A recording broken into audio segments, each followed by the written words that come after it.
En esta ocasión vamos a analizar a la acción Enlaza de razón social Enlaza Generación Chile S.A. Se creó en el año 2007 de giro generación de energía eléctrica. El grupo controlador es Energía Latina S.A. con el 99,9% de las acciones. Y la fecha del último aumento de capital fue en el año 2020.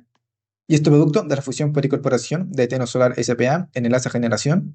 El aumento de capital, además, no fue una capitalización abierta ni prorrata. Las acciones nuevas fueron emitidas solo para los socios de Teno Solar como parte del intercambio por absorción de 213.678 nuevas acciones, además de un segundo aumento de capital mucho menor que el anterior, de 41.429 acciones, suscrito y pagado íntegramente por Energía Latina S.A., siendo así la dilución total de apenas un 0,6%.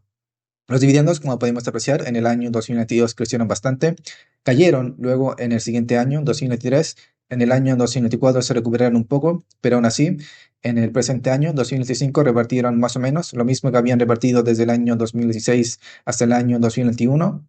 Y esto se explica básicamente porque disminuyó bastante la política de dividendos. Fue de un 100%, de hecho, desde el año 2018 hasta el año 2021, cayó a un 33% en el año 2022, se recuperó en el año 2023, pero luego volvió a caer a un 37% en el año 2024, que es como pudimos apreciar anteriormente también la caída que se produjo actualmente en los dividendos de este año. Los dividendos suelen ser repartidos una vez en el año, en el mes de mayo.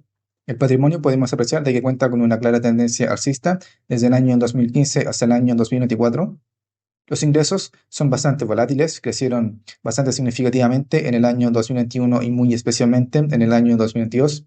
Cayeron en el año 2023 y en el año 2024, al punto de que en el año 2015 los ingresos fueron superiores que en el año 2024.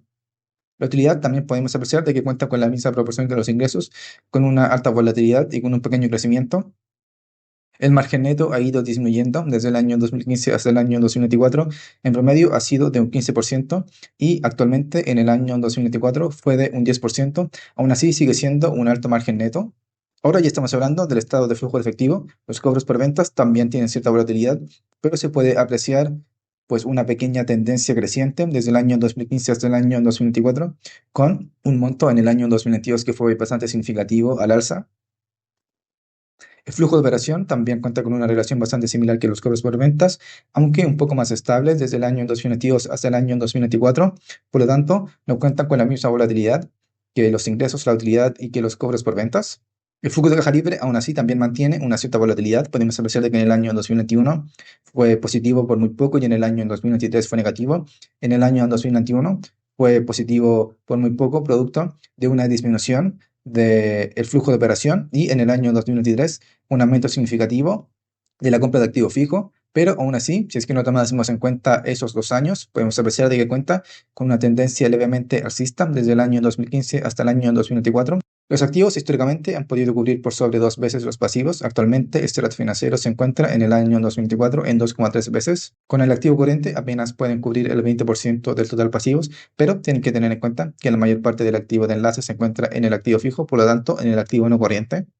Los pasivos corrientes en relación con el total pasivos han ido aumentando desde el año 2015, en donde era de un 16% apenas, y actualmente ya se encuentra en un 42% en el año 2024. La deuda financiera desde el año 2015 hasta el año 2024 ha caído bastante, de encontrarse en un 88% en el año 2015 a actualmente en el año 2024 en un 44%, prácticamente la mitad. El promedio de los dividendos de los últimos 10 años es de 87 pesos, por lo tanto, si es que quisiésemos obtener una rentabilidad por dividendo anual de un 7,5%, la acción debería valer 1.159 pesos, un 10%, 870 pesos y un 12,5%, 696 pesos. Actualmente el precio de la acción se encuentra en 980 pesos, esto es con una rentabilidad por dividendo de un 8,9%. El precio de la acción podemos apreciar de que ha ido disminuyendo desde el año 2017 hasta prácticamente principios del año 2022, aunque la caída más importante se produjo a principios del año 2021 y desde comienzos del año 2022 podemos ver una clara tendencia alcista encontrándose actualmente en máximos históricos. Recapitulando lo que vimos anteriormente, comentar de que los dividendos son volátiles y sin mucho crecimiento, pero producto de una disminución de la política de dividendos. El patrimonio es creciente. Los ingresos y las utilidades son volátiles, pero aún así con una tendencia alcista. Posee un alto margen neto, en promedio de un 15%, aunque con cierta volatilidad y disminuyendo, siendo de un 10% en el año 2024. Los cobros por ventas, el flujo de operación y el flujo de caja libre son volátiles, pero aún así, también con una tendencia alcista. Posee un balance bastante sólido, históricamente ha cubierto por sobre 2 veces con los activos y los pasivos, 2,3 veces en el año 2024. Los pasivos a corto plazo han aumentado de un 16% en el año 2015 a un 42% del total pasivos en el año 2024. La deuda financiera, esto es los créditos, ha disminuido desde el año 2015, que era de un 88% del total pasivos, a un 44% en el año 2024. El precio de la acción disminuyó desde comienzos del año 2017 hasta comienzos del año 2021, donde se encontró en su mínimo histórico de 680 pesos por acción, para luego comenzar una tendencia alcista hasta la fecha, encontrándose en 980 pesos por acción, con un dividend yield de un 8,9%. Además, comentar de que cuenta con una liquidez baja. Lo más destacado de comentar de Enlaza sería de que cayeron los dividendos en estos últimos años, pero esto fue producto de una disminución de la política de dividendos. Pero por lo mismo, yo creo que no habría que preocuparse por los dividendos futuros, ya que con que aumenten un poco la política de dividendos y por lo tanto de que repartan más porcentaje de la utilidad como dividendo, van a ver un retorno en relación con el precio actual de la acción de Enlaza bastante alto. También comentar de que financieramente es una empresa bastante sólida. Términos de ingresos, utilidades y generación de caja en estos últimos años ha sido un poco volátil, pero aún así me parece que con el precio actual de la acción de Enlaza es una acción bastante interesante en términos de los posibles retornos futuros que puedan tener como dividendos. Por lo tanto, es una acción bastante recomendable, es una de mis acciones favoritas, sobre todo por el precio actual y por los dividendos que suele entregar. Así que ese ha sido mi análisis financiero y valorización por dividendo de la acción Enlaza. Hasta la próxima.